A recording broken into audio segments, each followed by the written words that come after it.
Hoje a gente recebe, direto de Itu, o professor Alfredo Atier, e eu vou começar perguntando sobre essa encruzilhada que a gente tem em comum, porque o professor Alfredo Atier é doutor em filosofia, mas tem toda a formação também no campo do direito, e ele tem essas duas formações, né? Como é que o senhor vê essa encruzilhada? Como é que o senhor vê a relação entre direito e filosofia? Porque eu já vi alguns juristas te chamando de mais filósofo do que jurista. Eu tenho certeza que quando você chegar junto aos filósofos, vão falar a mesma coisa, só que é o contrário.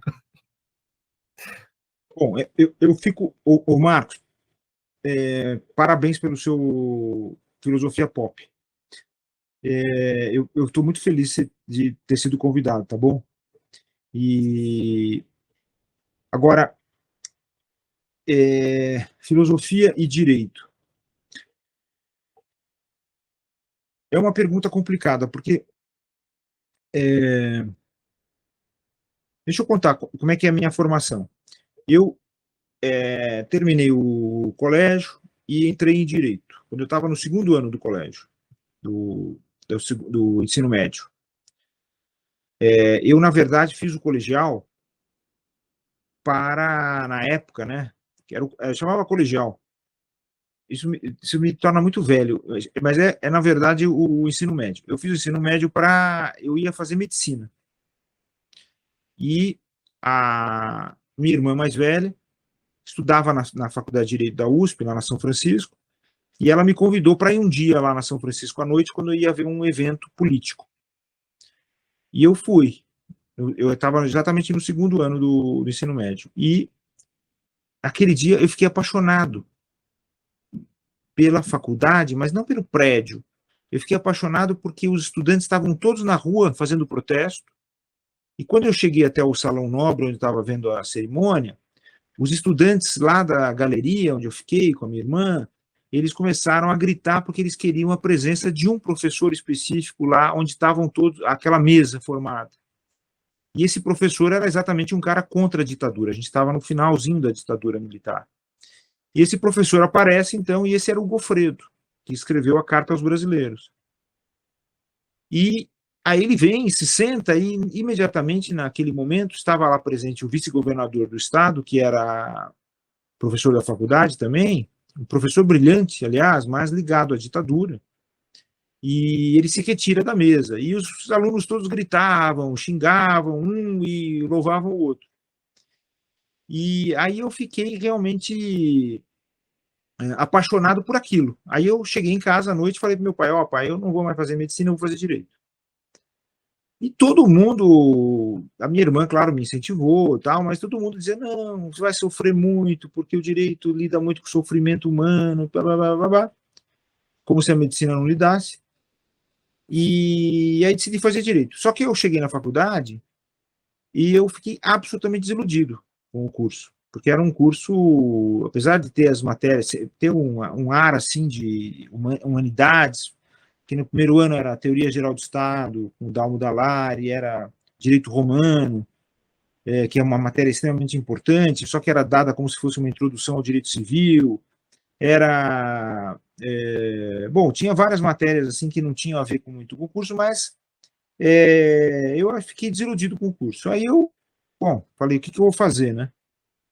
Aí eu fiquei doente no início do segundo ano, fiquei com pneumonia e resolvi, então, falei, eu preciso voltar para estudar aquilo que eu gosto. E aí eu fiz, então, eu gostava de estudar, eu gostava de ler filosofia sozinho. Então eu resolvi fazer vestibular para História. E fui fazer História, lá na FEFELESH, na Faculdade de Filosofia e Letras e Ciências Humanas. E aí eu fiz todo o curso de Direito junto com o curso de História. E eu tinha, assim, verdadeiros dramas. Será que eu vou para o Direito ou vou para a História? Eu vou para o Direito ou vou para a História, né? E no final eu fui um pouco profissionalmente para o Direito. Mas fiz o meu mestrado em Filosofia e Teoria do Direito e depois fiz o doutorado em Filosofia. Em princípio, eu fui para a Unicamp fazer em Sociologia, porque eu achava que Sociologia era uma coisa que eu devia fazer, porque eu não gostava de Sociologia, eu tinha muito preconceito com Sociologia. E aí eu na verdade, lá, quando eu cheguei lá na Unicamp, eu tive aula com um professor, que foi o Antônio Augusto Arantes, que era antropólogo. E eu já tinha tido um momento assim de transição na minha formação, que foi exatamente um curso que eu fiz na filosofia, eu fazia história, só que você podia fazer curso na letras, na filosofia, e eu fiz algumas matérias na filosofia. E uma delas eu fiz por equívoco. Olha só que interessante. Eu peguei lá uma matéria que estava escrito assim, Teoria das Ciências Humanas. Eu achava que era epistemologia. E eu estava assim, com aquela coisa do kantismo, que é uma coisa impregnada na formação jurídica. Até hoje. Você vê, por exemplo, até o Habermas, quando ele escreve sobre o direito, ele louva a permanência do kantismo no direito. O Habermas não é um marxista, não é um hegeliano, ele é uma volta ao kantismo, eu acho. Bom, e aí eu fui fazer o que eu achava que a epistemologia ia ser legal, só que eu chego lá, a matéria é Crítica da Antropologia Política em Pierre Clastre. O professor botou assim na porta da sala uma lista de textos do Clastre que tinham que ser lidos e falou, na semana que vem começa as aulas, se não tiver lido esses textos, a gente não tem aula. Aí eu comprei 2 ou 3 livros do Clastre e fui ler a contragosto, porque eu também tinha preconceito com relação à etnologia e antropologia. Exatamente, você vê que coisa interessante, exatamente como o Lévi-Strauss, quando ele dá início aos Tríceps Trópicos, ele não fala, odeio os livros de viagem, mas eis que estou fazendo exatamente esse percurso, né? E exatamente foi isso que aconteceu. Eu encontrei na antropologia, a partir do Clastre, um caminho totalmente diferente que me fez mudar, assim, minha cabeça deu um giro, assim, o meu corpo, tudo, minha alma, tudo, deu um giro total. E aí eu comecei a pensar o direito a partir dessa perspectiva, e eu falei, bom, então agora o que eu vou fazer? Então eu tive muita dificuldade, inclusive, para iniciar minha vida profissional totalmente no direito, né? E por isso que você ouve as pessoas dizendo, o Atier é um filósofo. Mas você sabe, eu vou dizer uma coisa para você, essa coisa de dizerem que eu sou filósofo é uma autodefesa do direito em relação às críticas que eu faço. Porque quando eles dizem assim, ele é filósofo, então eles dizem assim, então você não precisa se preocupar com o que ele está falando. Porque isso daí no direito é mais ou menos assim, sabe? Assim, ó, direito, chão. Teoria do direito é primeiro andar. E filosofia tá andando de avião, sem avião. Tá no ar, sem avião. É isso. Então, é irrelevante. E evidentemente, eu não gosto disso, porque quem lê os meus textos sabe que tem muito de filosofia, tem muito de antropologia, tem muito de humanidades, literatura, cinema também, blá, blá, blá. Mas eu estou sempre refletindo os modos do direito e como é que a gente tem que aplicar o direito de forma a tornar a sociedade mais livre, mais política. A relação fundamental, quer dizer, eu tenho um texto meu que eu escrevi a pedido do professor Wagner Balera lá da PUC, ele pediu para eu escrever um texto sobre liberdade para a enciclopédia da PUC. Então ele está lá online, esse texto. E lá é o lugar que eu desenvolvo isso, assim, brevemente, mas tem a ver com isso daqui que eu vou te falar. Eu vejo o seguinte, a filosofia, ela está muito empenhada no embate entre teoria do conhecimento e teoria do ser, quer dizer, então, epistemologia e ontologia, ou metafísica, mais propriamente, né? Porque se a gente pegar o Heidegger, ele vai dizer assim, ó, isso daí é metafísica, né? Bom, mas eu acho que eu sempre vi, quando eu estudei, eu sempre vi a terceira vertente. E aqui há uma terceira vertente. E essa terceira vertente, para mim, é a filosofia política, que é a filosofia do direito. Por isso eu fui estudar Montesquieu, hein? Aí depois a gente vai falar sobre isso numa outra ocasião. Eu vou falar muito do Montesquieu e explicar por que o Montesquieu é um grande desvio, que é um grande equívoco de leitura destruíram as ideias, a construção do Montesquieu quando eles transformaram Montesquieu na Constituição moderna, Constituição contemporânea. Mas, então você tem essa terceira vertente, que é a filosofia política e filosofia do direito, né? Porque, para mim, filosofia do direito e filosofia política são a mesma coisa. É o mesmo tema. Desde o início é o mesmo tema. O tema da filosofia política é a justiça. E o tema da filosofia do direito é a justiça. E visto do mesmo modo, quer dizer, e são autores que são juristas, isso que é muito importante. As pessoas se esquecem disso. Esses caras foram juristas, desde lá, a antiguidade. Platão, Aristóteles, etc. E na virada para a modernidade também. Só que eu não sei por quê. Não, tem uma razão. Por que separaram essas duas coisas? Bom, mas, então, eu vejo que o embate, quer dizer, a relação entre direito e filosofia, ele, na verdade, essa relação, ela tem aí um obstáculo, que é exatamente essa supervalorização dos temas da teoria do conhecimento e da teoria do ser. Quando, na verdade, existe uma outra questão que eu acho que é mais importante, quer dizer, é o estar na sociedade política.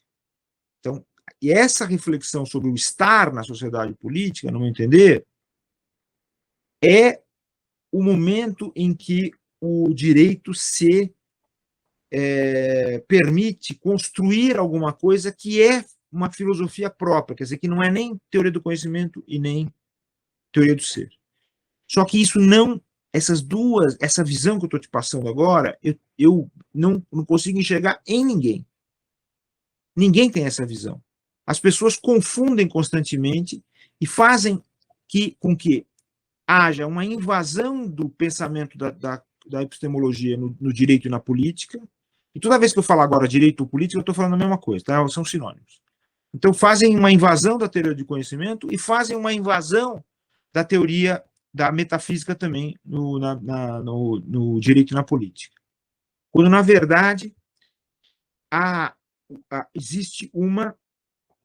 eu acredito nisso, está naquele meu texto, no texto sobre chama Towards International Law of Democracy, para o direito internacional da democracia, eu falo que a democracia, o termo, a democracia, ela se tornou parte do ser humano. Parte do ser humano. Por que ela se tornou parte do ser humano? Porque quando o ser humano, nós, o hominídeo, ele constrói a ideia de política e passa a viver a política, ele abole todas as outras formas de consciência e de ciência, digamos, né? Há uma passagem que eu acho extraordinária e importante. E essa passagem, do meu ponto de vista, tem que ser chamada de ocupação. Não é à toa que se toda esse despertar da ideia de ocupação no mundo que nós estamos vivendo hoje, que eu acho extraordinário. E você vê que ele é tão extraordinário que aqueles caras que invadiram os palácios de Brasília e quebraram tudo, por causa da índole deles antipolítica, eles não foram capazes de ocupar. Porque a ideia era entrar no palácio e ocupar. Eles não conseguiram fazer isso. Porque é impossível. Se você você pratica antipolítica, se você é antipolítica, você não é capaz de ocupar. Muito bem. Então, como é que se dá essa passagem? Essa passagem não é um contrato. Essa passagem não é muito menos um pacto, né? O contrato é diferente do pacto. O pacto é alguma coisa que você faz com alguém que tem uma autoridade superior a você, né? Então, o pacto, em geral, é da ordem do percurso teológico. Deus faz um pacto com a humanidade. Façam isso e eu não vou mais atrapalhar vocês, né? E aí vem o Hobbes, ele vem e fala o pacto, covenant. O pacto que o soberano faz com os seus súditos. Qual é a diferença? Quer dizer, qual é a originalidade hobbesiana nesse percurso teológico? A originalidade hobbesiana é a seguinte: o soberano é constituído pelo pacto. Ele não preexiste o pacto. Até ali, o soberano preexistia o pacto. E aí ele faz o pacto com os seus súditos. Ali não. É naquele pacto que se constrói a relação entre súditos e o soberano. E o soberano está constituído. Mais tarde vem o contrato. O contrato é Rousseau, claro. Né? O contrato é Rousseau, que é a ideia de que você faz, que a sociedade dos homens constrói uma relação consigo mesmo, não é isso? Que é a coisa mais estranha possível. Porque ainda o pacto hobbesiano a gente entende, porque ele é o pacto entre um soberano com aqueles que eram seus iguais, porque ele é o pacto dele com os nobres, claro, com aqueles que eram aqueles dotados de armas, não é? Enquanto que no caso do Rousseau, ele fala que não, que é a sociedade dos homens reunida em assembleia, portanto a ideia dele aliás, equivocada, mas ele está enxergando a assembleia, né, a eclesia, a assembleia helênica, não é? Ele leva a formação de um soberano que é o próprio povo, não é? Só que esse soberano que é o próprio povo é, na verdade, uma ficção de povo, mas é a verdade, verdadeiramente, um soberano. Só que tem um grande erro no Rousseau, com todo respeito, como a gente deve dizer no direito, mas que é o grande erro é o seguinte: por que o povo soberano, que já mandava, que já tinha a assembleia, que era o seu espaço de poder, ele vai fazer um contrato consigo mesmo para perder esse poder, para entregar esse poder para um soberano fictício? Por quê? Ele ganha alguma coisa com isso? Não. Né? Ainda lá em Hobbes, aqueles nobres ganhavam alguma coisa. Mas aqui não, ele não ganha. Mas esses são, eu citei esses dois, essas duas figuras, do pacto e do contrato, exatamente para dizer o seguinte: essa é a explicação moderna da sociedade política. Mas eu eu acho que está equivocada. Por quê? Porque a verdadeira explicação da sociedade política está na antiguidade, está na antiguidade clássica, está na prática da democracia em Atenas. A gente sabe que a gente tem pouquíssimos ou nenhum teórico da democracia, né? Até porque o termo democracia é um termo que foi imposto, né? Quer dizer, é um termo pejorativo, inclusive, né? Com relação ao regime democrático, a gente sabe disso. Não havia um nome para esse regime. Ou melhor, havia um nome, chamava-se política. Né? É política. Isso é política. Porque um regime em que uns mandam e outros obedecem não é política. Por que eu estou falando isso também? Né? Porque é o seguinte, o Marcos, até hoje, nos manuais de direito, nos manuais de ciência política, você vê lá assim, ó, os regimes políticos são democracia, aristocracia, monarquia, blá, blá, blá, blá, blá. Quando, na verdade, só existe um regime político, é a democracia. Ponto final. Não é? Por quê que é o único regime político? Por duas razões. Primeiro, porque é o regime do povo, ou seja, de todos participarem, teoricamente. Porque houve está implícito na ideia de povo essa migração de um grupo específico para todos, claro, está implícito nisso.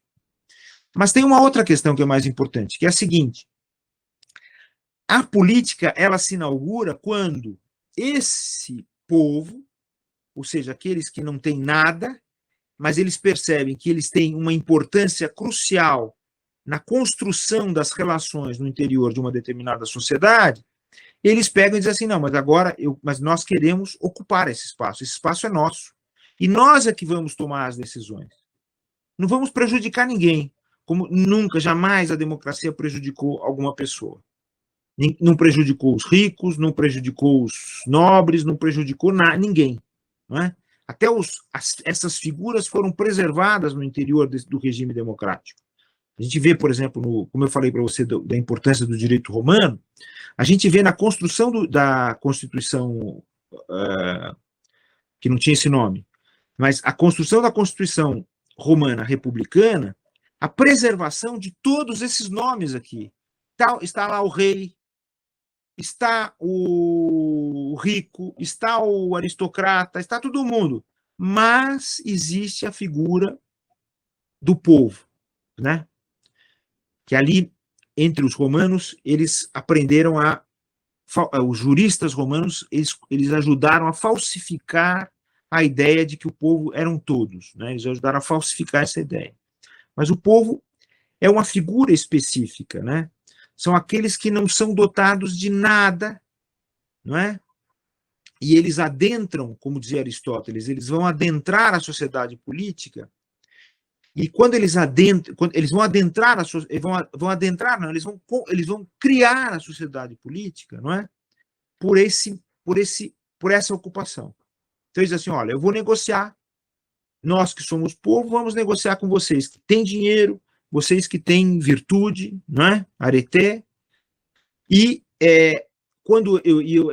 a partir de então, eu é que vou decidir, porque tudo aquilo que acontece no interior dessa sociedade me afeta de forma absoluta, porque essa sociedade só é política porque eu existo, porque eu estou presente. Eu que não tenho nada estou presente, né? Pronto. Daí que então as pessoas não percebem, na leitura de Aristóteles, eu acho que isso está muito presente no Brasil em Tempo Acelerado, mas em outros textos que eu escrevo, mas que o Aristóteles ele tem uma visão histórica da sociedade política. Porque as pessoas elas ficam constante no direito e na política, o pessoal e na filosofia, o pessoal diz assim: o Aristóteles diz que o homem é um ser político por natureza. Ele diz: o homem por natureza um animal político, né? Só que ele não tem verbo, né? Claro. Mas também não vamos ser ignorantes do grego. Está implícita a ideia do ser ali, claro, né? Só que um pouquinho antes dele fazer essa afirmação, ele fala sobre os povos que não têm política, como eram os povos antes de haver política. Ele fala sobre a sociedade homérica. Olha que coisa interessante. Ele diz, ali não havia política. Então os homens eram assimilados ao que os helênicos chamavam de bárbaros. Eles viviam a violência pura, eles não tinham ainda palavras para designar coisas importantes. Ou seja, há uma visão assim de como se houvesse uma mudança extraordinária quando há esse momento em que ele diz: o homem, por natureza, um animal político. Então eu traduzo esse texto assim: o homem, por natureza, se torna animal político. O que significa o seguinte: a natureza do homem, o homem, quer dizer, o ser humano, ela se altera quando ele adquire essa qualidade de zoion politikon. Se altera. Ele não é mais o mesmo. Antes ele era uma coisa, agora ele não é mais. E quem não tem política permanece nesse estado. É interessante, quando você lê, como eu li lá para escrever sobre a alteridade, né, a reconstrução do direito, quando você lê todos os autores, os viajantes que vieram aqui para as Américas, sobretudo a nossa América, né, que virou América Portuguesa, você vê que eles vão usar em relação aos indígenas as mesmas palavras que o Aristóteles usou em relação aos bárbaros e aos pré-políticos, quer dizer, o homem homérico. Então eles vão dizer, por exemplo, aqui é parecido. Não tem fé, não tem lei, não tem rei, né? Aquela coisa do Fernão Cardim. Então, portanto, o homem não é, quer dizer, o homem ele não nasce como ser político, ele se torna.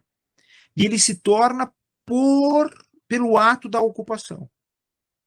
Não existe contrato, não existe pacto nenhum. O povo ocupa o espaço público e, a partir daquele instante, nasce a política. E a política é democracia. Ponto final. A aristocracia não é política. Onde tem quem mande e obedeça, não é política. Basta ler quer dizer, aí as pessoas também dizem assim, essa é uma visão também que aparece, por exemplo, na Ética Nicômacos, do Aristóteles, como uma visão aristocrática, que é a visão da amizade. Mas é interessante isso também, porque lá na Ética ele diz assim, o direito só existe entre iguais, como a política só existe entre iguais. É claro que ele não era um sujeito pró-democracia, claro, óbvio. Mas olha que coisa interessante. A gente tem um monte de autores helênicos que não eram a favor da democracia, eu acho que praticamente todos, eu acho que talvez sejam poucos aqueles que a defendessem, né? E a gente só sabe desses por meio daqueles outros que eram contrários, né? Por exemplo, Protágoras. A gente não sabe nada do Protágoras, a não ser por aqueles que falavam dele, né? Ou elogiavam, falavam mal, respeitavam, etc. Mas esses textos todos, apesar de eles, e isso aqui é muito interessante, por exemplo, você pega o texto do... Deus, bom, agora esqueci, mas eu sempre esqueço o nome dele, é impressionante, nessas horas. O camarada fala, ele faz uma detração da democracia, mas ele não admite que haja decisões fora de assembleia e que ele não seja ouvido e que não haja participação. Quer dizer, isso daí me fez chegar à conclusão, por isso que eu falei, que a democracia, portanto, a política, ela se tornou parte do ser humano, houve uma alteração de natureza. Então a gente guarda essa memória porque ela está em nós, a partir do momento em que nós fizemos essa ocupação e passamos a fazer política. E fazer direito também. Mesma coisa, é a mesma coisa, é a mesma coisa. Porque se você olhar também na sociedade helênica, né, estamos falando sobretudo de Atenas, quando se inicia a democracia, também se cria o Tribunal Democrático ao mesmo tempo. É o mesmo momento, né? E você sabe, os estrangeiros tinham um medo enorme de fazer contratos com os atenienses, porque eles tinham que se submeter aos tribunais populares atenienses, né? E todo mundo tinha medo dos tribunais populares atenienses. Então, eu vejo, o Marcos, que há um problema nessa indagação da relação entre direito e filosofia. Eu acho que isso é importante, porque, no fundo, o direito, a prática do direito já é uma prática dessa filosofia específica, que é a sua filosofia, a filosofia política, né? Talvez até a gente devesse adotar um novo nome para isso, né? Porque o termo, a filosofia, talvez não sirva mais para dizer isso aí. Quer dizer, hoje a gente sabe que ela não serve, né? Porque a gente sabe que a filosofia, quer dizer, Platão, né, ou Platão, digamos, filosofia ou Platão,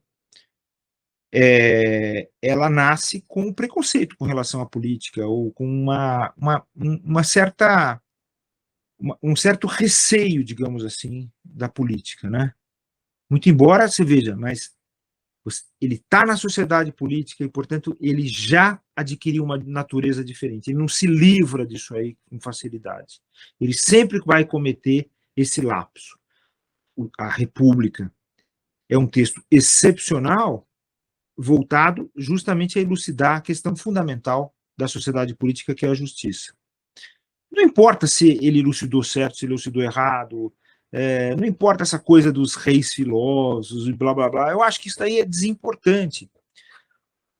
Mas o que é fundamental é justamente essa reflexão sobre a justiça. O que é a justiça? Como é que a justiça funciona? Ela é realmente o motor da sociedade, como vai dizer Aristóteles na política, né?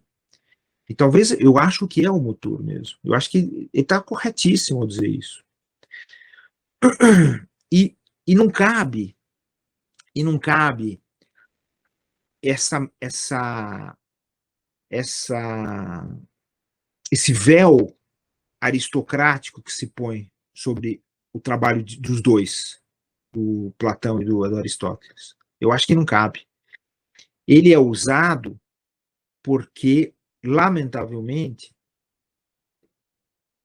apesar de nós termos nos tornado animais democráticos, animais políticos, que é um sinônimo do outro, né? Apesar disso, nós perdemos o jogo para aqueles que não querem que a sociedade política se imponha, ou que se ela seja a regra da nossa convivência, a sociedade política ou jurídica, né, nesse sentido. Então, nós perdemos. O embate permanece. E o embate não é entre regimes. O embate é entre política e antipolítica. Né? É entre direito e antidireito. O Estado moderno, portanto, né, ele é antipolítico. Por isso eu não gosto eu acho muito engenhosa a argumentação do Agamben, por exemplo, sobre o estado de exceção, mas eu acho que ela está equivocada, porque, no fundo, qual é a fonte do estado de exceção dessa escola republicana romana? Que foi a constituição da nossa predileção. Né? Quando você tem a formação dos estados pós-revolucionários, França e Estados Unidos, quem que eles vão escolher como formas para... O que eles vão escolher como formas para reproduzir? São as formas romanas republicanas. Né? Os Cincinato, o consulado, a Constituição romana e blá, blá, blá, blá. A tripartição de poderes no interior da sociedade romana, tudo mais. Eles fingiram que gostavam do Montesquieu, né? Oh, Montesquieu, o oráculo, sempre lido, sempre respeitado. Mentira, mentira. A leitura que eles fazem do Montesquieu é errada. Mas também tem uma coisa importante aí.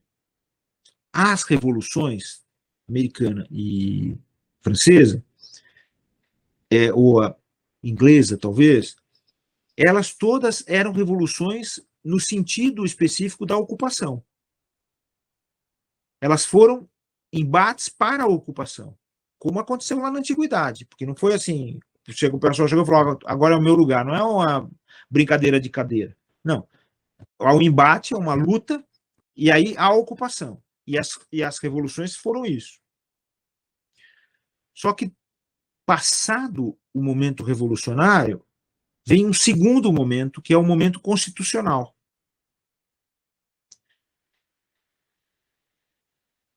Que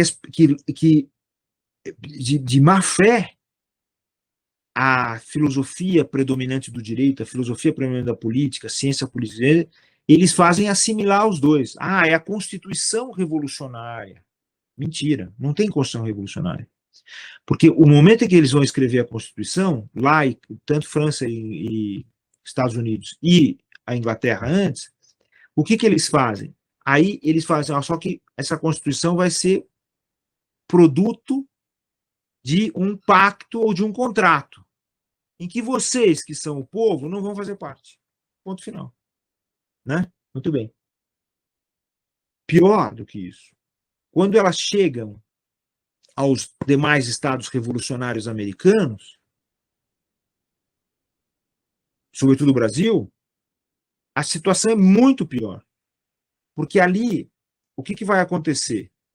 Quer dizer, é muito pior, mas tão ruim quanto a norte-americana. O que vai acontecer? Eles prescindem absolutamente do povo. Prescindem do povo. E vejam, e eles vão usar a antiguidade também de maneira perversa com essa questão da preservação da escravidão. Também é uma utilização perversa da antiguidade. Porque eu tenho trabalhado agora, a última vez que fui lá na Itália, nesse ano passado, no Congresso da Academia, eu falei sobre isso. Porque para o direito romano, o escravo, né, o servo, na verdade, escravo não é um termo romano, claro, o servo era pessoa. Ele está classificado como pessoa. E aqui eles vão usar a ideia de que o servo é coisa. Né? Bom, mas espera aí, mas ele se torna perverso, tanto nas Américas em geral, toda, pumba, por causa da presença da escravidão, claro, mas também porque não há propriamente, há uma ambiguidade na constituição do povo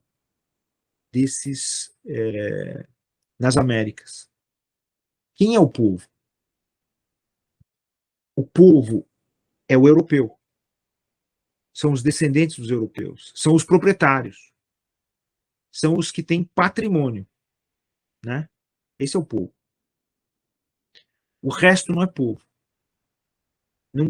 Não tem caracterização.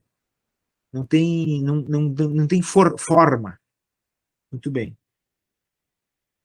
E aí, aqui no Brasil, que é extremamente importante para essa antipolítica e agora a gente pode falar assim, né? Para esse antipolítica e o antidireito, o antijurídico, né? Se cria a ideia do poder moderador. Dizendo que era uma leitura do Benjamin Constant. O texto do Benjamin Constant já era perverso. Mas aqui se cria a ideia do poder moderador.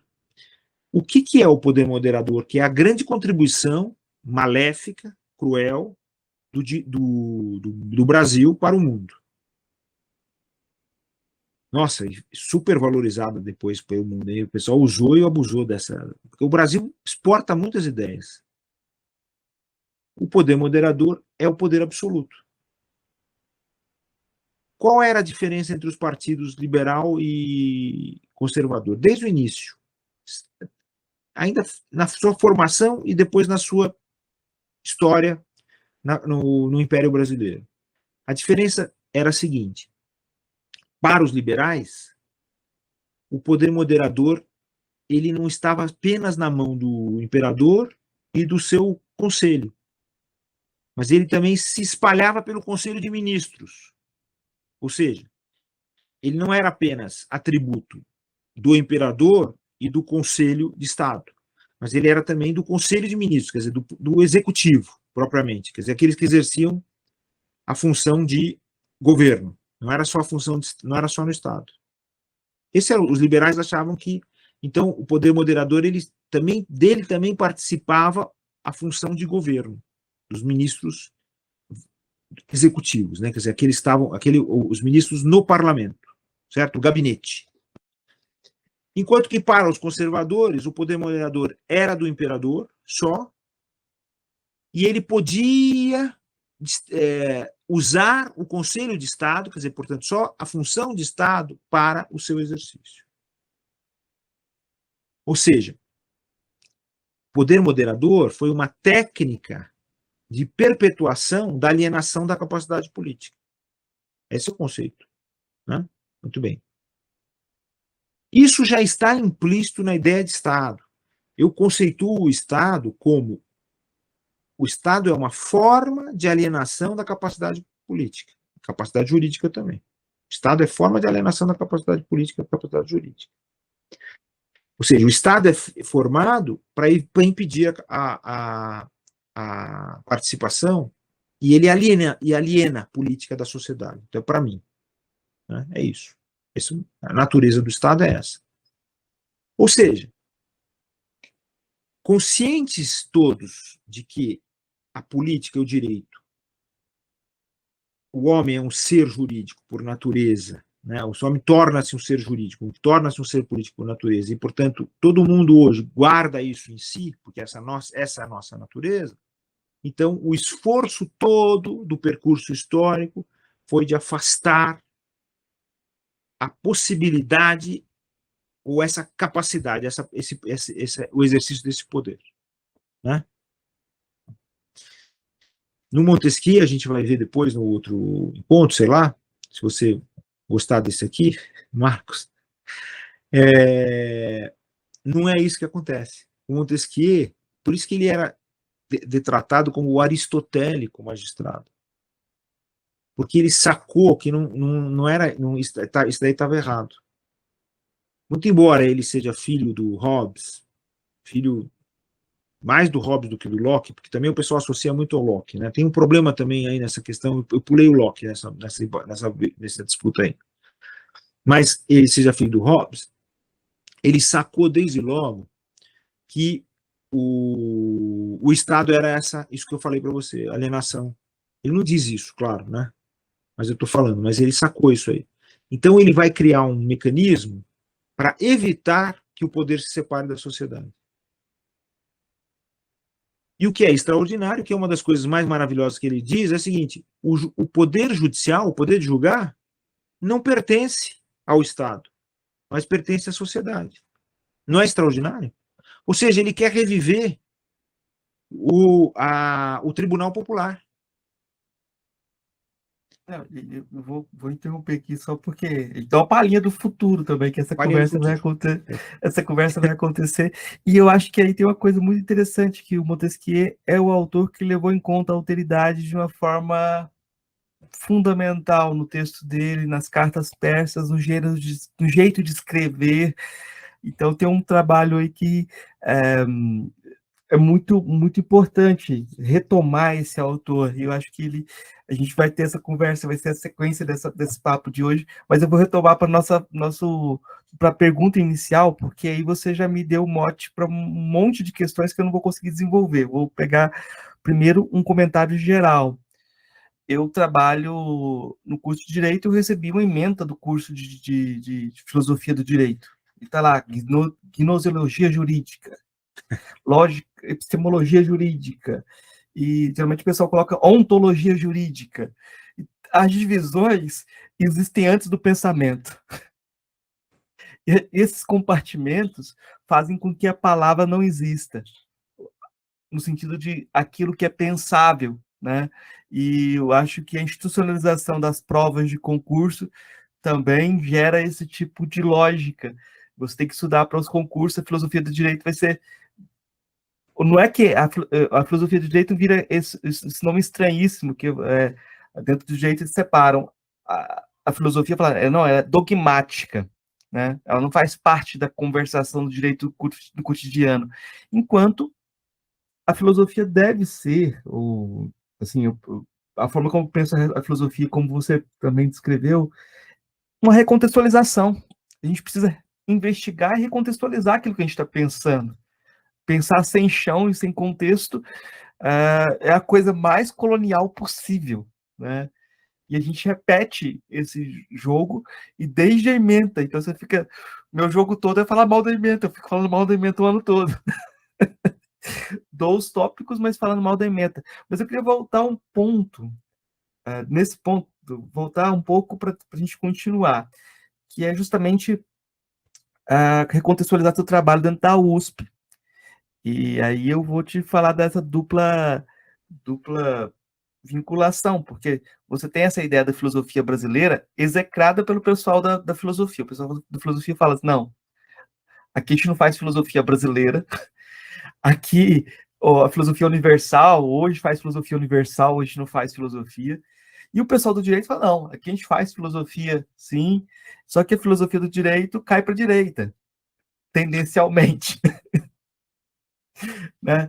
Então a gente tem essa dupla polarização.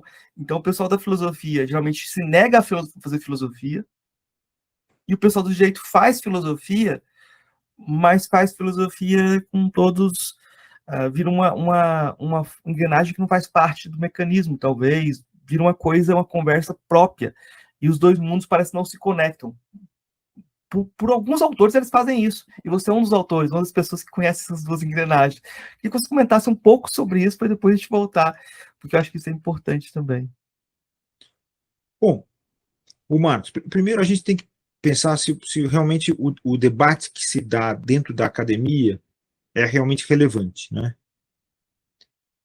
E eu tenho dúvidas sobre isso, porque no direito o que a gente faz, né, é um pouco ficar o direito brasileiro, né, na filosofia do direito, chamada filosofia do direito brasileiro, mas sendo certo que isso que a gente fala, quando eu falo chamada, é o que eu estou falando, é a antifilosofia, é o antidireito, né? E quando você diz assim, direito é ou gnoseologia jurídica ou ontologia jurídica, você está dizendo o seguinte, ó, nós não vamos estudar direito aqui, e também nós somos contra o direito, né? Não nos sentimos bem com essa coisa aqui de direito, né? Porque constantemente a nossa sociedade vende para nós, quer dizer, o sistema que nós construímos, quer dizer, do qual nós não participamos na construção, que a gente participou só como objeto, digamos assim, ele vende para nós a ideia de que o direito não é uma coisa legal, porque não é coisa boa, não é legal, pior, né? Não é coisa boa. E também não é para nós, né? Não é para você. Começa que o direito é escrito e nós vivemos numa sociedade oral. E as grandes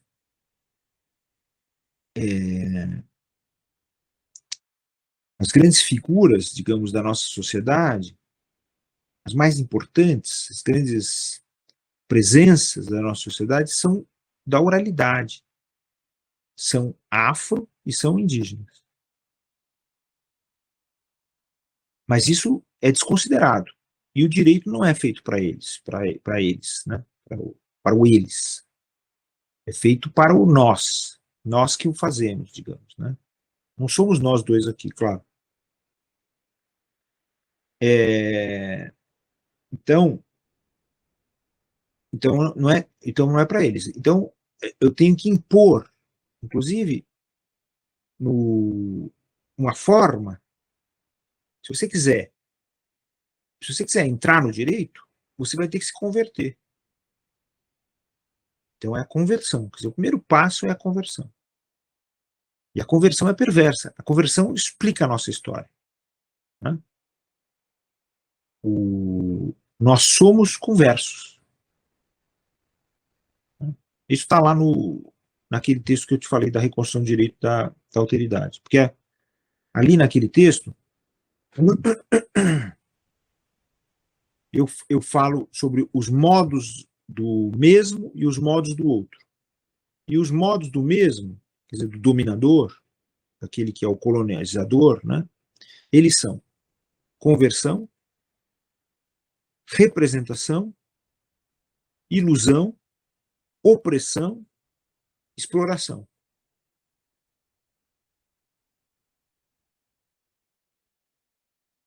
E os modos do outro são modos de recuperação da alteridade, né? Então a alteridade está em nós, a alteridade está no espaço, a alteridade que está no tempo, né? Então, se a gente for figurar ciências para isso, seriam a história, a psicanálise, digamos, a antropologia, a etnologia, mas lembrando que o direito é isso, são essas coisas, né?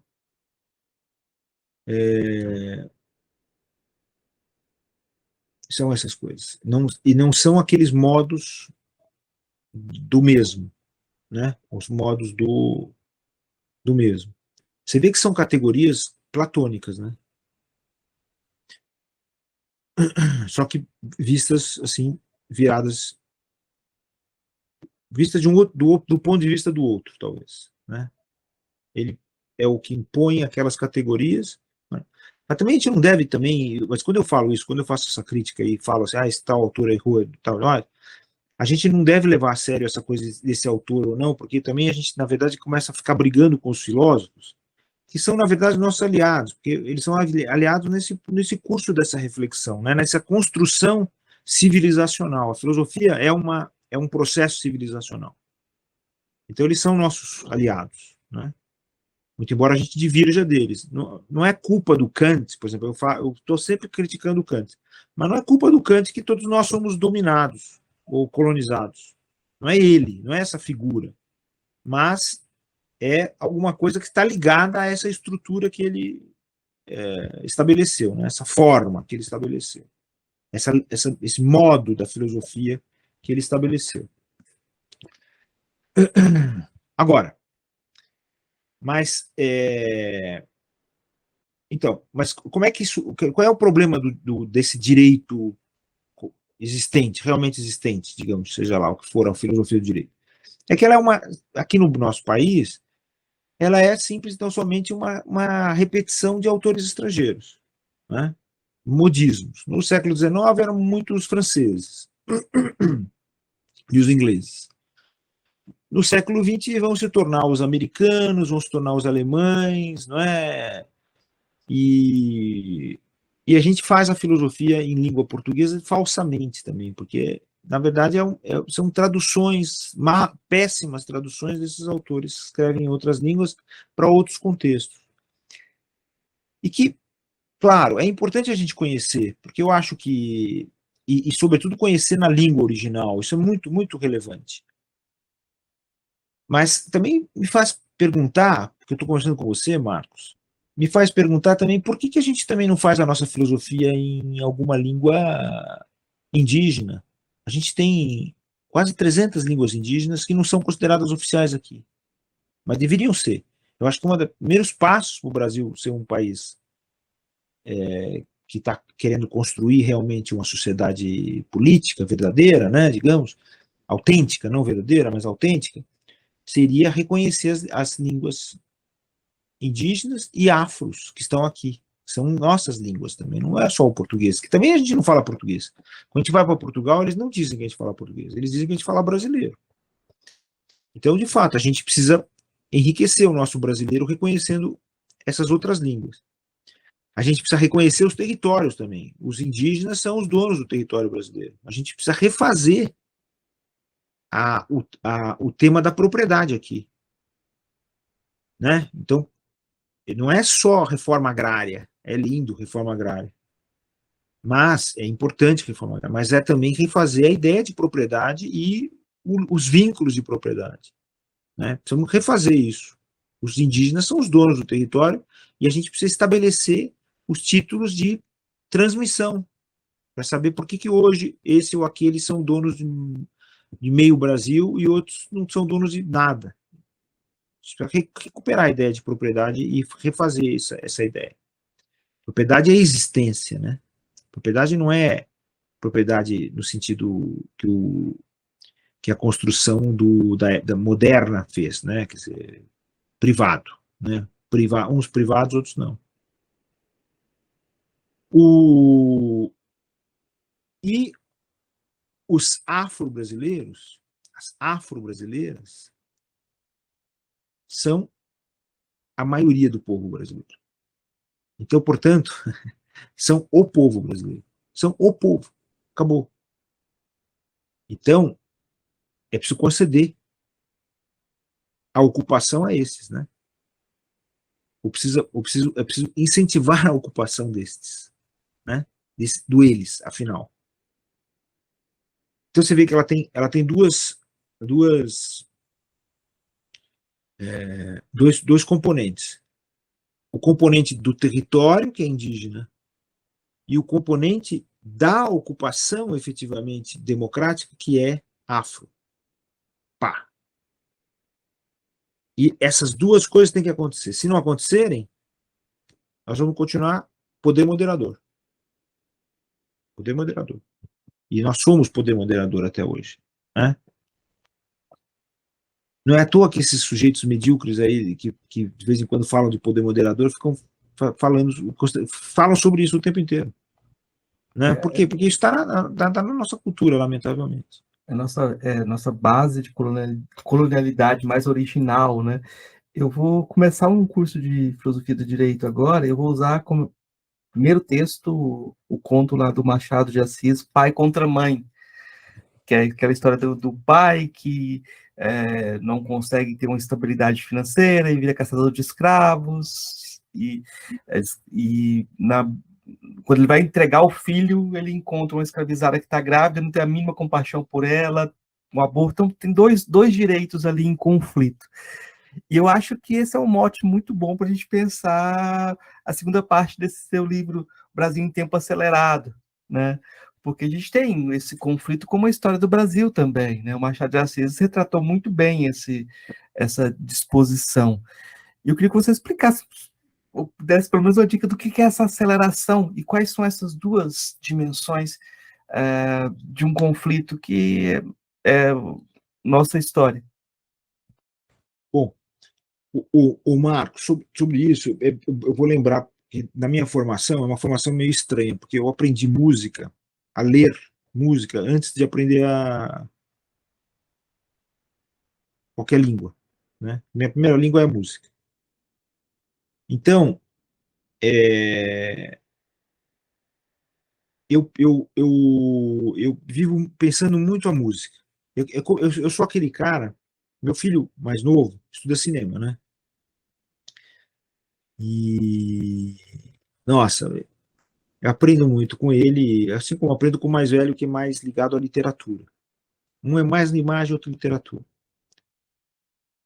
E, mas se você fosse assim, se você fosse falar do cinema, né? Eu sou o cara que faz o som e está preocupado com o som. Quando eu fico vendo os filmes, o meu negócio, a minha conexão é com o som. Não é apenas música, né? É também ruído, né? Não é som, é ruído também. E e na música você tem os vários andamentos, a consciência desses andamentos. O cinema também tem isso, a consciência dos andamentos, que são diferentes. O tempo não é o mesmo o tempo inteiro. O tempo ele tá ele tem uma categoria que faz com que ele seja qualificado, que é o andamento. Então, há vários compassos, há figuras específicas que fazem com que haja o silêncio, o não silêncio, o espaço é o silêncio, e assim por diante. E aí eu me dei conta, olhando porque o povo brasileiro, nós, o povo brasileiro, até onde será que nós podemos dizer isso, né? Nós, o povo brasileiro. Mas vamos dizer, nós, o povo brasileiro, para ser subversivo, para quebrar aquela coisa, o povo brasileiro é sempre dito na terceira pessoa. O povo brasileiro, nós, não temos meio de expressão. Eu não tenho meio de expressão, Marcos. Vou ser bem claro com você, eu não tenho. Eu sou um jurista, eu sou um filósofo, sou um escritor, historiador, sei lá, mas eu não tenho meio de expressão, porque eu não pertenço a essa camada antipolítica. O meu espaço é a política, é a construção da política, é a construção do direito, do jurídico. Então eu estou fora. E então eu observo isso de fora. Né? Tem passagens da minha vida em que eu sofri preconceito que são muito marcantes mesmo, sabe? E eu acho que a gente tem que usar essa coisa do sofrer o preconceito, sabe? Que é muito importante para a gente construir o nosso pensamento. Bom, então, como a gente não tem o espaço político como nosso, nós não temos política definitivamente, nós temos a antipolítica, que é um processo constante de impedir a ocupação, né? Então, o que a gente faz? A gente pronuncia os nossos termos como arte, né? Então, a gente expressa a nossa filosofia, o nosso direito, tudo como arte. Daí porque você falou, o pessoal fala que você é filósofo. No fundo, é o que eles estão dizendo. Isso daí é a arte. E para a antipolítica, a arte é irrelevante, né? A gente viu isso de modo extremo nesse regime que eu chamei de anticonstitucional, que nós vivemos até hoje, né? Você vê, tudo que está acontecendo está aí presente ainda. Eles odeiam cultura, odeiam arte, como os regimes totalitários também. Como o próprio Platão vai enunciar lá atrás, quando ele fala sobre os obradores da imitação, né? Que são os artistas, os poetas irrelevantes, têm que ser expulsos. No fundo é isso. E nós somos esses poetas, nós somos esses irrelevantes. Então, a antipolítica e o antijurídico, né, criaram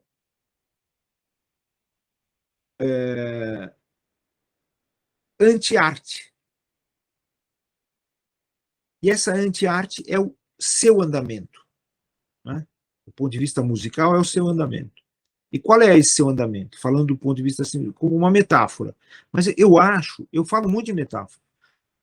Nesse texto, Towards International Law of Democracy, eu uso o método da metáfora para definir a presença da democracia. Mas agora, refletindo aqui com você, eu vou dizer uma coisa para você, é o seguinte, no fundo, até o termo metáfora já é assim, uma introjeção desse preconceito contra a arte, né? Porque o verdadeiro uso da linguagem é metáfora. E aí a gente pode conversar sobre o pragmatismo. O Davidson, por exemplo, falando sobre isso aí, que eu acho extraordinário, muito legal. E o próprio Roth, né? Mas, portanto, a metáfora. Então, qual é essa anti-arte que nos é imposta pelo regime antipolítico? Ela se apresenta de duas formas. Ela se apresenta como a música marcial, ou seja, o hino, né? E como a música de procissão religiosa.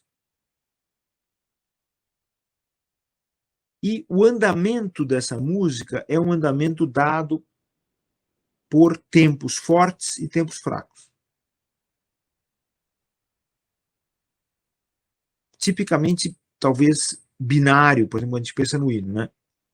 1, 2, 1, 2, porque é a marcha. 1, 2. Tem uma hierarquia nesse andamento. Pá, pá, pá, pá, pá. E como é que nós entramos nisso? Nós, que somos política, nós que somos direito. Nós entramos fazendo com que apareça um contratempo a essa imposição de andamento, essa imposição musical. O samba e as outras formas afro são as formas sincopadas, né? A síncope, nós introduzimos a síncope, a síncopa ou síncope. O que é a síncope ou a síncope? É você alterar a importância do tempo forte e do tempo fraco.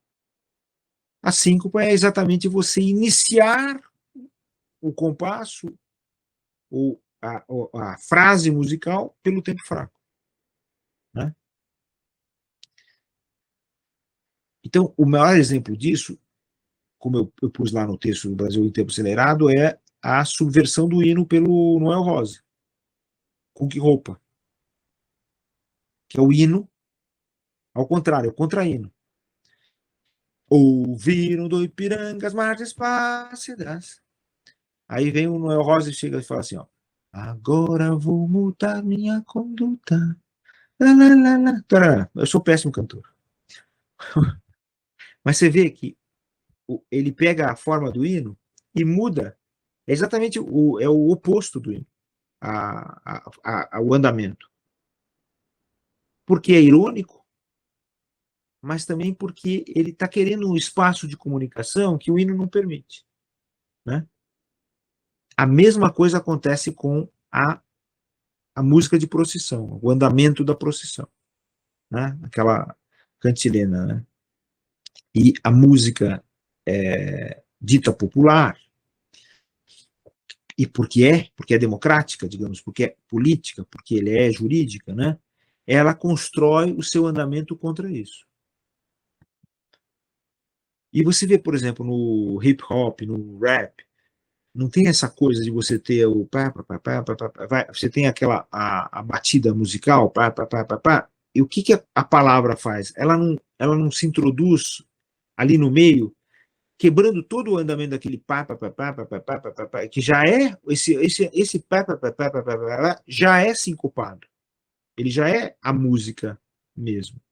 Mas a fala, quando ela vem com aquela velocidade e com as coisas que diz, etc., explícita ou não explicitamente, ela vai quebrando exatamente o quê? Os liames entre a quebra, o quê? A vinculação a esse processo antipolítico e antijurídico. E, portanto, a música é, como a arte, mas a música, sobretudo, isso é muito interessante. Por que é a música? Mais do que as outras. Porque as outras, o pessoal vive analisando pintura e escultura e blá, blá, blá, arquitetura e não sei o que, não sei o que lá. Mas ninguém analisa a música. A música é mais importante. Por que a música é mais importante?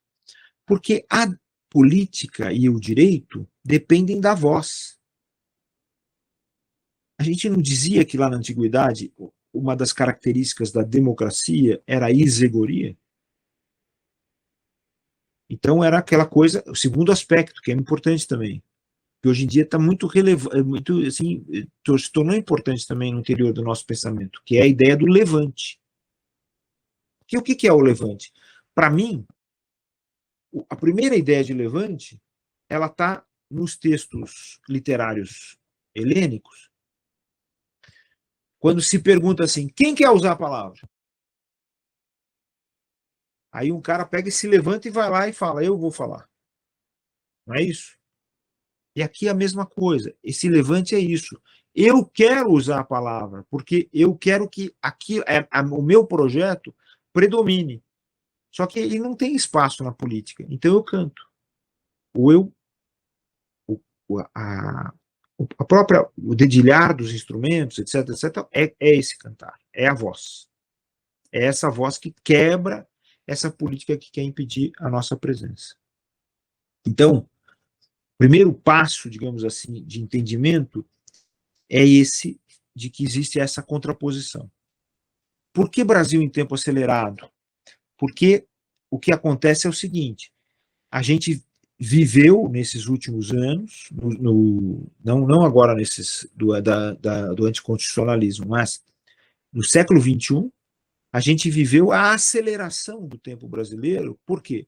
Porque muitas dessas vozes políticas, elas começaram a se introduzir no conversar antipolítico natural. Ou seja, elas começaram a quebrar a presença de hino e de procissão. Tanto religioso, né? E você vê que coisa interessante, né? Não é por acaso que esse pessoal que é antipolítico, ele resolveu invadir os símbolos e o próprio hino, a própria música, etc. e tal. Por que ele invadiu? Porque ele percebeu que estava havendo ocupação sobre eles. Né? Nunca houve. Né? Talvez o futebol tenha sido uma forma de ocupação. O que fez a ditadura militar? Ela também fez esse tipo de invasão, que não é ocupação. Ela tirou. essa ocupação do povo no interior do esporte, né? Essa capacidade extraordinária de jogar futebol, né? Lidar com os pés, puxa, e também com as mãos, e com seja lá o que for, mas que é predominantemente afro, não é a utilização do corpo, é a utilização da voz. Essa que é a questão. E esse drible extraordinário, esse gingado, que teme aquela pressão europeia, não é isso? Quando vem o europeu violentamente querendo dar o pontapé, pressionar, empurrar, o drible brasileiro ele se retrai. Por isso que ele não consegue se desvencilhar disso. Né? Se construiu uma armadilha de um tempo para cá para acabar com essa genialidade da voz brasileira, que é a voz do corpo. Quer dizer, não é que bom, então o afro ele é corpo. Não é isso, é o contrário. Isso é mais voz do que a própria voz antipolítica. Né? Ela destrói, ela quebra a voz antipolítica, né? Com a graça, com a ironia, com a inserção da palavra política. É isso que é muito importante. Quer dizer, o hip hop fica mais evidente, mas o samba também é isso. Né? Desde que o samba é assim. Não é isso? A lágrima clara sobre a pele escura. Não é isso? Que é o samba. Deixa eu dar um exemplo que converge com aquilo que você está dizendo. O Cornel West, ele participava de uma palestra de um professor que estava usando as categorias heideggerianas para mostrar como os Estados Unidos não levou em conta o ser em sua plenitude, por isso perderam a guerra do Vietnã.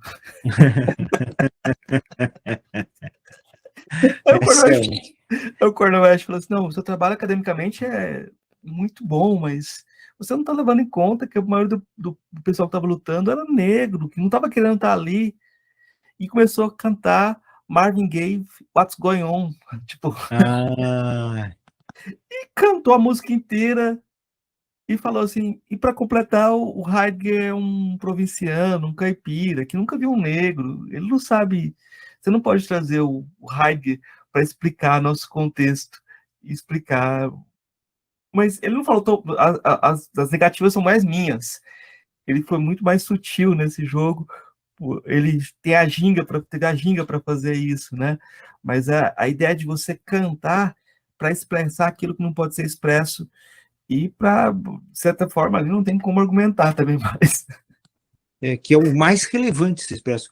Então, só para lembrar dessa letra que eu estava citando, essa parte aqui que eu acho essencial, o Marcos. O samba ainda vai nascer. O samba ainda não chegou. O samba não vai morrer. O samba é o pai do prazer. O samba é o filho da dor. O grande poder transformador.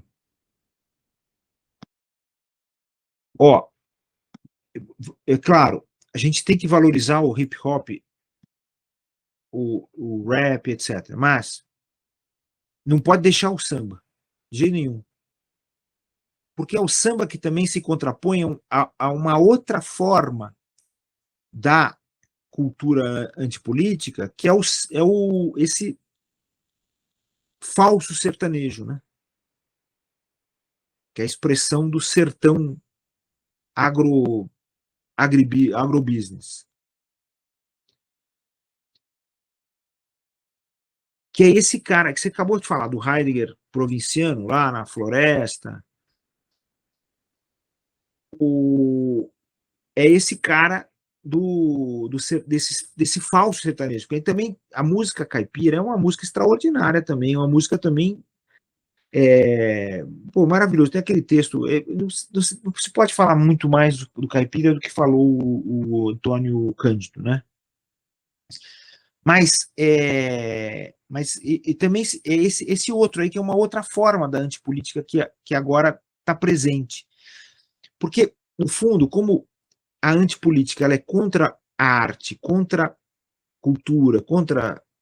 O que ela vai fazendo? Ela vai pervertendo cada vez mais tudo que se faz no espaço público. Cada vez tudo que se faz no espaço público fica pior. A gente tem a sensação de que a política hoje é pior do que há tantos anos, do que a filosofia é pior do que há tantos anos, que tudo se degrada. Porque, na verdade, esse é um instrumento da própria antipolítica e do antijurídico. Né? Dar essa impressão da degradação, que não ocorre, porque desse outro lado, nosso lado, o lado da política e do direito, a criatividade cada vez mais se expande. Não é? Hoje é uma coisa extraordinária, então há uma explosão, houve uma explosão da diversidade. E foi como reação a essa explosão, a essa afirmação da mulher, do LGBTQIA+, do afro, do indígena, do periférico, da periférica, tudo, contra isso tudo que veio essa reação mais ferrenha para acabar com o nosso drible, né? Esses caras que vêm ali para quebrar sua perna, para bater em você. E você teme, porque você viveu a escravidão. Não é isso? Nós somos escravidão. Nós temos pavor da violência, porque nós sofremos isso, está em nós isso. Não foi resolvido ainda, faz parte daquilo que é a nossa experiência, né? Mais íntima esse medo. Eu penso agora, eu já logo tenho medo. Eu vejo o ato de violência, eu tenho medo. Tenho medo. E Já que a gente já tem confirmado um próximo conversa, a gente vai marcar isso depois certinho, sobre o Montesquieu, eu tenho sempre 3 perguntas que eu faço para todos os convidados, vou deixar para esse segundo momento. E vou fazer uma última pergunta que eu acho que, para a gente fechar nessa conversa de hoje, que é justamente sobre a situação do panorama atual, para a gente trazer o seu texto e essa dinâmica para o panorama atual. Porque a gente está vendo, a gente não pode deixar de comentar o que está acontecendo recentemente, a invasão que houve nos palácios, nos lugares do poder, né? E como essa dinâmica parece não ter terminado, de certa forma, né? Alguns otimistas falam, não, agora acabou, né? Tipo, foi a pior coisa que podia acontecer, agora acabou. Mas se você não tenha um tipo de... voltando ao passo da escravidão, eles têm as armas ainda, né? O exército não falou nada. A gente está numa situação estranha, porque o ministro da Defesa também parece ter sido, pelo menos, leniente na situação, mas ele não é demissível, né? Como é que você vê essa situação? tá. Bom, só lembrando que você me chamou de senhor o tempo inteiro, né, Marcos? Mas é porque eu sou de Goiás, desculpa. Bom, mas eu insisto muito nessa coisa da gente se tratar de forma diferente, porque você sabe que a nossa linguagem é muito colonizada até por essa coisa do senhor, da sinhá, inhô, inhá, etc. E o próprio você é colonial, né? Porque é vossa mercê. Então, o jeito mais correto, mais democrático é o tu, que no Brasil não tem. Por que no Brasil não tem? Porque o Brasil é pior que Portugal. Né? A gente precisa recuperar a segunda pessoa, porque o primeira e a segunda pessoa são iguais. A terceira pessoa é uma referência fora, mas, sobretudo, é essa referência de o Senhor. O senhor, quer dizer, o senhor é o dominador, o senhor quer dizer, o que tem posse, o que tem propriedade. O vossa mercê, quer dizer, eu estou submetido a você, né? Bom, mas, voltando à questão, o Brasil em tempo acelerado é uma tentativa de pensar isso, né? Ele foi escrito, em boa parte, dentro desse regime anticonstitucional que nós implantamos, vivemos agora no Brasil, e agora a gente está tentando se livrar dele, mas ainda está presente. Mas ele foi implantado, sobretudo, com a vitória eleitoral ilegítima, né, desse Bolsonaro. Vamos falar o nome dele para nunca mais precisar citar. Que é um criminoso, nunca foi presidente, não é? Ele foi um criminoso, é um criminoso. Mas, então foi dado para entender aquilo que compõe esse poder da antipolítica. O poder se dá na antipolítica e ele se dá na política, de formas diferentes, né? Então, a gente está muito acostumado, e todos os cientistas sociais, cientistas políticos, sociólogos, sobretudo, eles têm trabalhado, e os juristas também, eles trabalham muito com o lado do dominador. Então, é sempre uma visão um pouco masoquista do mundo, né? Então, desse lado do dominador, então eu defini aqui essas categorias que fazem parte desse projeto anticonstitucional, que são o bolsonarismo, o evangelicalismo, né? Um dia eu confirmei com um colega que é evangélico, eu falei assim, será que é minoria? Ele falou, não, é a maioria dos evangélicos que é isso aí, é a maioria. Se confundiu o discurso do pastor com o discurso do presidente. É o lavajatismo, que é a nossa expressão da invasão, que na verdade não é o ativismo judicial, e também não é a politização do judiciário, é a antipolitização do judiciário. Aí que está. Né? Eu sempre gravo essa coisa do político e o antipolítico. É a antipolitização do judiciário, que está presente e essa é uma parte que bem eu analiso bastante, eu faço críticas a ministro Supremo que são lavajatistas, porque são antipolíticos do direito, né? Ministros e ministras. Esse ponto é talvez fundamental, essa antipolitização por tomarem a bola para si, até a posição de moderadores, um poder maior e sem debate. Né? E eles são os caras que querem o poder moderador. E que acham, né, tem jurista, eu critico também nesse texto aqui, eu acho, tem nota de rodapé, esses juristas que falam, não é nesse texto, é um outro que vai sair agora. Mas eu falo desses juristas que falam é outro livro que vai sair agora, e que falam do poder moderador. Mas esses juristas do lavajatismo, eles acham que eles são superiores à sociedade. Né? Você vê, tem um ministro supremo que é muito simpático na sua forma de falar, etc. e tal, mas ele diz, eu estou acima, nós somos a elite, a vanguarda iluminista. A vanguarda iluminista. Pô, você quer uma expressão maior de anticonstitucionalismo do que isso? Ou de antipolítica do que isso? Antidemocracia do que isso? Não tem. Eu falo sobre essa formação a educação jurídica brasileira, criticando tradicionalmente essa educação, mas criticando também o fato de que esses mestrados e cursos de especialização nos Estados Unidos, eles vão introduzindo um discurso que vai confundindo todos os signos e vai nos tornando cada vez mais colonizados e vai complicando ainda mais a situação da garantia dos direitos, né, dos direitos. Mas eu faço toda essa prática. Então, o lavajatismo, o militarismo, que é ao mesmo tempo o militarismo oficial e o militarismo inoficial, que é o milicialismo, né? São as milícias, que estão muito ali ligadas. Né?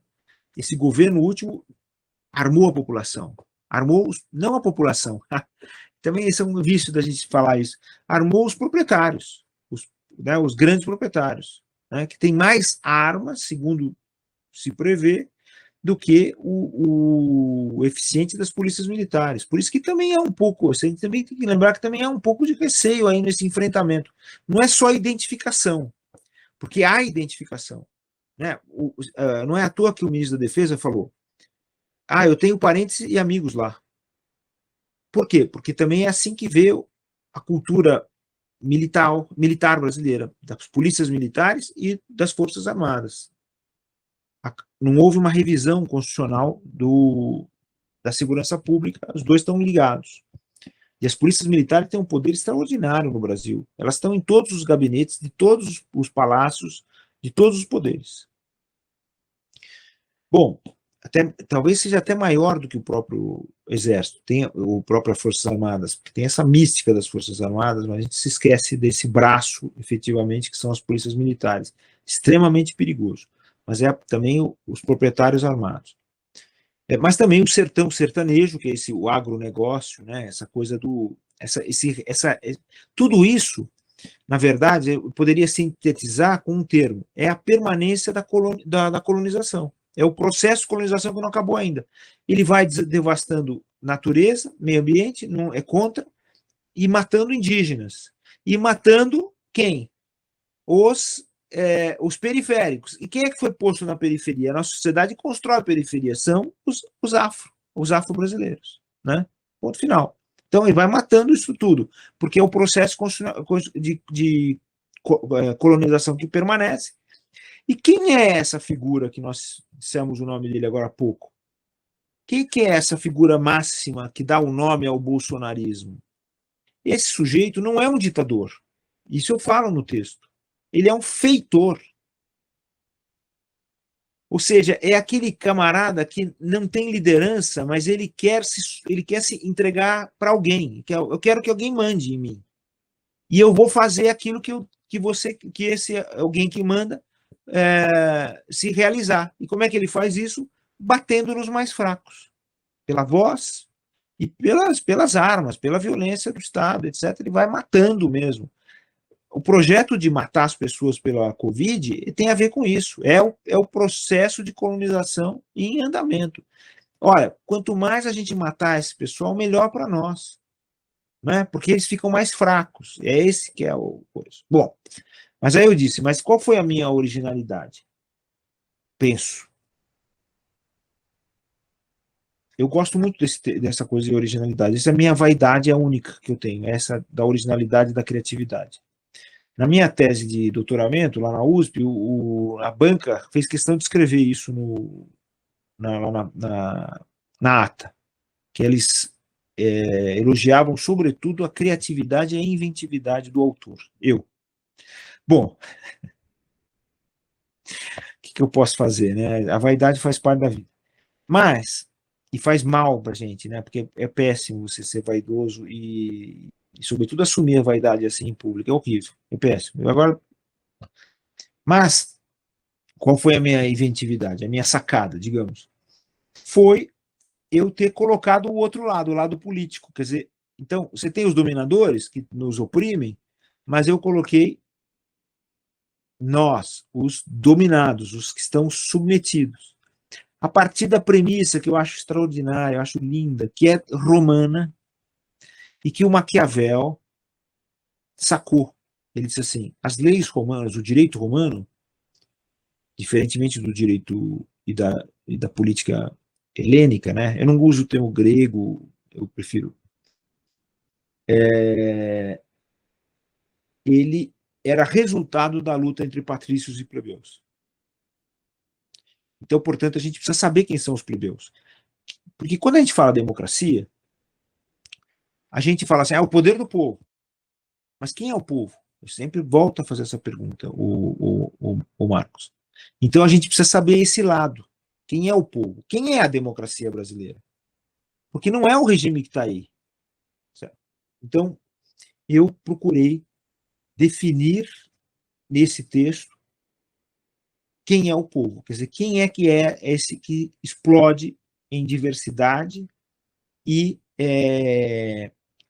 canta essas músicas, faz essa poesia e constrói essa arte na rua. Né? Quem é? Então, eu tentei fazer essa definição. E fiz uso também de uma experiência minha particular, que foi a experiência, e que é a experiência de participar de foros internacionais, voltados, sobretudo, à descoberta de novas formas democráticas, mas não apenas de pensar isso, porque, para mim, o direito me influenciou muito nesse aspecto. Se eu tenho alguma coisa do direito, é o seguinte, Eu acho que o direito não foi feito para protestar, para declarar, nada disso. Ele foi feito para dar solução. Então, você tem uma solução, e o direito permite que você faça isso. Tanto é que o regime anticonstitucional aí presente, então eu construí aquele texto da lei, da ação de incapacidade do Bolsonaro, como uma forma de dar solução a todo esse entrave. Aquele texto aquela redação daquela petição inicial dessa ação de incapacidade é um texto muito importante, que eu acho que as pessoas tinham que estudar.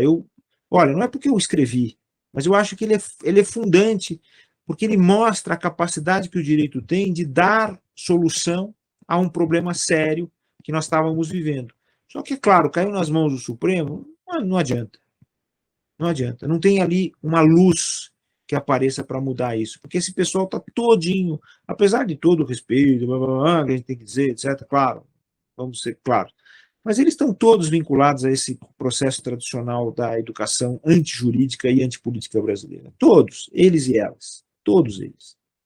Né? E alguns em menor grau, outros em muito maior grau. E ainda o ex-presidente, lamentavelmente, a gente tem que chamá-lo assim, porque formalmente é isso que aconteceu, ele botou lá ainda também o evangelicalismo para funcionar ali dentro. Né? Mas também tinha lá o catolicismo funcionando da mesma forma contra todos nós. Né? A linguagem da procissão estava lá também. A linguagem do hino, da procissão, o poder moderador, estão todos lá. Né? Você vai qualificar cada um deles, não tem como solucionar essa questão. A Rede Globo está lá dentro também, tem todo mundo. Também essa mídia, mas não é, mas olha, deixa eu falar uma coisa, mas diante das redes sociais, toda essa mídia ficou pequena, a influência dela acabou e ficou pior a situação. Mas então eu fiz a elucidação do lado democrático. Eu pus o lado antipolítico e antijurídico, esclareci qual é essa ligação, qual é esse pacto, e do outro lado eu falei, olha, mas há essa diversidade, e esse aqui é esse que luta contra esse outro lado antipolítico, e disso resulta o nosso regime de poder, que é o resultado desse embate, é uma resultante. Não é a predominância do anticonstitucional e não é a predominância do constitucional. Os termos constitucional e anticonstitucional, eles têm um sentido específico, não é porque eu mesmo desenvolvi e tal para dar conta disso que está acontecendo. E aí eu contraponho a ideia de democracia à ideia da anaciclose, etc. e tal. Mas o momento que nós estamos vivendo hoje é um momento grave, mas a gente tem alguns instrumentos de poder para não permitir que ele acabe nos destruindo, né, como políticos e juristas, digamos, verdadeiros, né, autênticos, não verdadeiros, autênticos.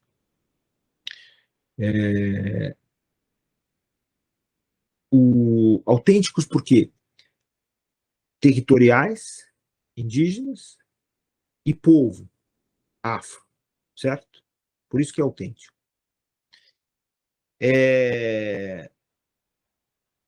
Então, nós temos essa capacidade. E essa capacidade ela vai se expressar juridicamente e politicamente, por meio de um direito novo, um direito de uma política nova. Ou seja, não é totalmente aquela política da ocupação e do levante e da liberdade. Os três termos, né, que eu uso aqui no Brasil em tempo acelerado para definir isso. Mas ela é a resultante desse embate com essa força poderosíssima da antipolítica e do antidireito. Né? Então isso daí vai gerar um passo. O fundamental é a ocupação. O fundamental é o levante. O fundamental é a liberdade. Eu tenho certeza que isso aí vai acontecer. Vai ser para os nossos descendentes, nossos filhos, nossas filhas, nossos netos, nossas netas e por aí afora. Que vão mudar os nomes das ruas brasileiras, que são todos nomes dos proprietários, dos escravocratas, e das filhas e dos filhos deles, né? Eles vão mudar aquilo que nós achamos que somos, né? Aquilo que é a nossa Constituição. Mas como é que eles vão mudar? Pelo caminho da identidade? Não, pelo caminho da alteridade. E sabendo que a política e o direito são construções. O homem, o ser humano, torna-se animal jurídico, o ser humano torna-se animal político. Né? E isso está dentro de nós, e nós vamos concretizar cada vez mais essa transformação, esse poder transformador, esse grande poder transformador do samba. Para a gente fechar agora de verdade, eu preciso pedir as indicações. O que que você indicaria para os nossos ouvintes de leitura, de filme? O que você quiser indicar, não precisa ter. O que você achar interessante indicar. Eu vou fazer minha indicação já antes, vou fazer já o comentário aqui, que o professor Alfredo não sabe escrever como jurista. A prosa é importante. O texto dele é muito bom e ele está sempre buscando formas de escrita que fogem do academicismo. Então ele não escreve nem como acadêmico nem como jurista. Não sei como sobreviveu até hoje. Então isso é importante. É, isso, isso traz uma diferença e uma qualidade também muito importante. Esse texto que a gente comentou, Brasil em Tempo Acelerado, Política e Direito, a originalidade dele não é apreensível pelo autor, porque ele tem toda a trajetória sintetizada e tem uma abordagem do que é filosofia do direito, essa questão de uma abordagem do próprio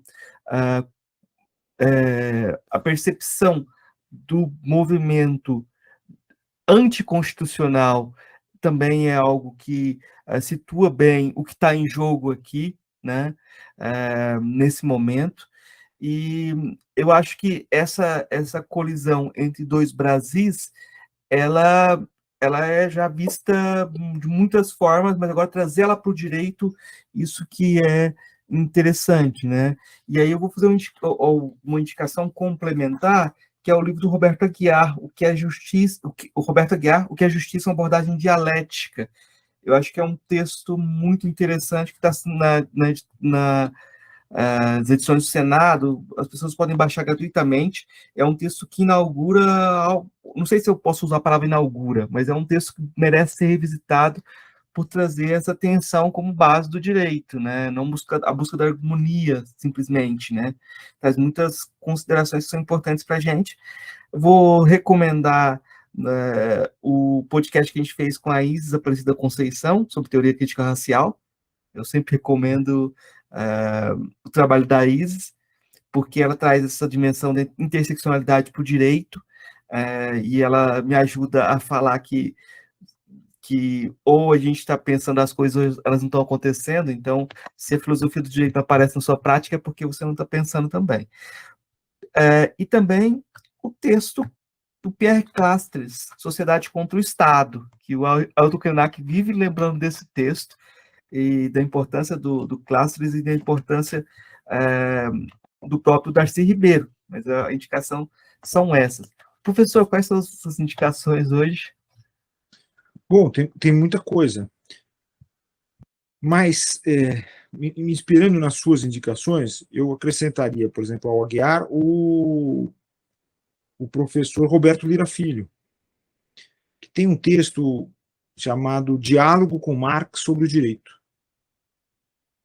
que é muito legal, e é até um texto terapêutico, assim, para a gente pensar Marx e o direito, né? E, sabe, eu acho que eu vou recomendar a leitura. Eu sei que é um pouco heterodoxo falar isso, né? Mas eu queria que as pessoas refletissem sobre a presença do Foucault aqui no Brasil, naquele texto que é que são as aulas que ele deu na PUC do Rio de Janeiro. Esqueci o nome, Marcos. A verdade, as formas jurídicas? A Não. verdade e as formas jurídicas. Que precisa ser lido, todas aquelas aulas precisam ser lidas.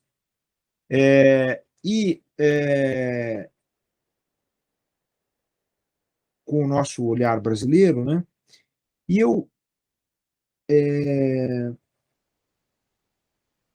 eu acho que olha, sabe, eu ia fazer recomendação literária, mas não vou fazer. Eu vou falar para vocês o seguinte: tem o texto do Spinoza, que eu acho que é fundamental, que é o Tratado Teológico Político. Eu tive a sorte de ler esse texto num curso dado pela professora Marilena Chauí. Nossa, minha querida professora, eu gosto muito do trabalho dela, mas o texto do Tratado Teológico Político é muito importante para dar uma dimensão dessa ideia da autonomia, né, do nosso poder, né, eu acho que isso é bem importante, a crítica, sobretudo, da influência da religião, e disso que eu chamei de contra-política, etc. E, do Maquiavel, a leitura dos comentários à primeira década do Tito Livre. Né? Todo mundo só leu O Príncipe e tem uma visão do Maquiavel perversa, porque O Príncipe é uma obra de ressentimento do Maquiavel. Né? Depois que ele foi torturado, expulso, estava numa situação horrorosa, ele sofreu tudo aquilo, aí ele escreve O Príncipe. Mas os comentários da primeira década do livro são um texto em que ele se vincula à tradição do republicanismo romano, e é importante. E o texto do Aristóteles, A Política. Tem uma tradução muito boa para o português, eu não sei se o português é brasileiro ou português, de Portugal lá, mas tem o texto grego presente, né? Então dá para ter a curiosidade, né, de trabalhar essa relação. Então são esses que eu vou recomendar hoje, vai. É muita coisa, tá louco, textos chatos. Não, mas é muita coisa, mas é coisa boa. Gente, então, agradeço, então, professor, por essa conversa de hoje e já fico com o compromisso de uma conversa sobre Montesquieu.